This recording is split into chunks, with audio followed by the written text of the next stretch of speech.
करते हम पीजीआई से इलाज करके पापा को स्टेबल करके यहाँ लेके आए, ठीक है। ना इन डॉक्टरों से होती है अपनी क्या बोल सक्शन होती है ना कुछ होता है। कल ब्लड ट्रांसफ्यूजन करी उनकी, ठीक है, 3 बार हो गया, डॉक्टर नहीं आया। 10 बार बुलाया डॉक्टर, कभी यहाँ जा रहे हैं कभी वहाँ जा रहे हैं। आज की डेट में हमने ना इंक्यूबेशन के बाद ना, मतलब इंक्यूबेशन क्या होता है, मुंह में पाइप डालते हैं, आपको पता होगा, एम्बू बैग लगाते हैं, ठीक है। एम्बू बैग हटवा के पीजीआई में हमने ट्रैकियोस्टमी करवाई थी, डॉक्टर ने हमें सजेस्ट करी, हमने करवा ली, ठीक है। ट्रैकियोस्टमी के बाद पापा बहुत अच्छे चल रहे थे, उनकी पल्स भी नॉर्मल था, पूरे स्टेबल थे, पूरे स्टेबल। पीजीआई ऐसी तो छुट्टी नहीं करता ना, उन्होंने यहाँ रेफर किया कि आप अपने घर के पास जाके उनका इलाज कराओ, ठीक है।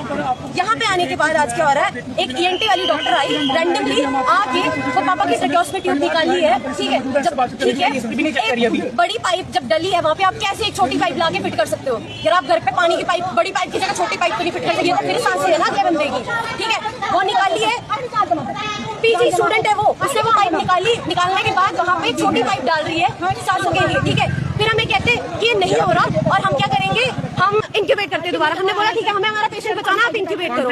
15 मिनट तक एक बंदा आगे पूछ रहा क्या हुआ, हम रिस्पॉन्सिबल है, दूसरा आके बोल रहा है हम रिस्पॉन्सिबल है, आगे कोई नहीं आ रहा बीच में कि क्या बात हुई, 2 मिनट बाद बोल रहे हैं ओके ओके ओके। ऐसा होता है, ठीक है। वो जो ईएनटी वाली ने ऐसा मर्डर किया है, पाइप चेंज करने के टाइम पे वो हंस रही थी, हो गया तो हो गया, नहीं तो जय माता दी। डॉक्टर एक भी नहीं आया, वो स्टूडेंट थी जो वो यहाँ पे आई है, ठीक है। ऑल ऑफ ए सडन इन्होंने जो बीच में फाइल थी, फाइल गायब कर दी और ये पर्चा हमने पकड़ा रहे हैं। थोड़ी सी हिस्ट्री बताता हूँ पेशेंट की। ये अटेंडेंट की है कि मत मारी, गुस्सा चढ़ गया मेरे, उसने लगे उसके फादर की डेथ होगी इसलिए डॉक्टर को मारा हमने। तो ये मैं थोड़ी सी हिस्ट्री हमने ट्रेस की। पेशेंट पीजीआई से आया था, इसको 62 साल का आदमी था, राजेंद्र कुमार करके रिहाड़ी का रहने वाला। उसको ब्रेन हेमरेज हुई थी, उसके लिए वो पीजीआई में गए थे। तो पीजीआई का मैं हमारे पास डिस्चार्ज करके उसको मैं भी दिखाऊंगा। उन्होंने पुअर प्रोग्नोसिस करके वापस भेजा कि आपने जहाँ रहते हैं वहीं ट्रीटमेंट कराइए, जो केयर हो सकती है वो करिए। तो इसमें ये था कि मैसिव हेमरेज थी ब्रेन में। तो हमारे पास एडमिटेड हुआ 11th को, फ्राइडे को हमारे पास एडमिट हुआ और आज हो गया वेडनेसडे। पेशेंट मैनेज किया गया, उसको ट्रैकियोस्टमी हुई थी, मींस विंड पाइप उसकी काट के ट्यूब डालते हैं, वो पीजीआई से डलवा के आए थे कि ऊपर से सांस नहीं आ रही थी। तो उसको विंड पाइप काट के यहाँ पे उन्होंने पीजीआई वालों ने भेजी थी और हमारे पास 3-4 दिन रहा तो अच्छा स्टेबल था। लेकिन बीच में ऐसे पेशेंट जब डिटोरेट कर जाते हैं कि अगर एस्पिरेट कर लेते हैं, जो है ना इनको रिफ्लेक्सेस पूरी नहीं होती, जो खाते हैं वही इनके छाती में जाए, उसको एस्पिरेशन कहते हैं। तो एस्पिरेशन हुई सुबह, तो उसमें क्या हुआ कि सडनली एस्पिरेशन तो सांस चढ़ना शुरू कर, बिल्कुल वो हो गया, गैस करने लगा।